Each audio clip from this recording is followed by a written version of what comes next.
Kinikilala ni Pangulong Ferdinand R. Marcos Jr. ang mga magsasaka bilang mga bagong bayani ng bansa. Kaya naman ayon sa punong ehekutibo, patunay mga programang pag-agrikultura ng gobyerno na seryoso ang pagkilos ng kanyang administrasyon na sila'y matulungan at mabigyan ng pagkakataong umunlad. Narito ang report.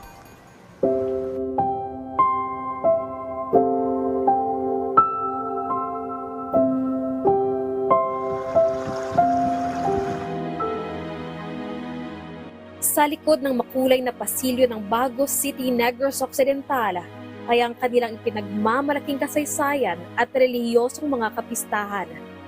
Ngunit kapag dangalang siyang sinasambit, maituturing rin ang pagbisita ni Presidente Ferdinand Bongbong Marcos Jr. na isang makasaysayang pagtatagpo nang namigay siya ng support services sa mga benepisyaryong agraryo. Itong programang pang-agrikultura ng pamahalaan natin ay nagpapakita lamang ng seryosong pagkilos ng administrasyon upang matulungan kayo na magkaroon ng higit na kakayahan, kasanayan at mga pagkakataon sa pag-unlad. Ang project split ay nakapagpamahagi na ng 2,677 na mga klowas na katumbas ng 2,784 na ektarya at ito ay magpapatuloy.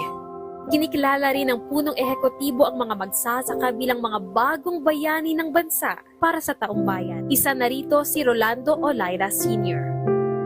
Masadyahan ako kag nalipay ako naging sa among sitwasyon ko alalayan niya. Madamo gid nga salamat President Bongbong Marcos kag Sadar.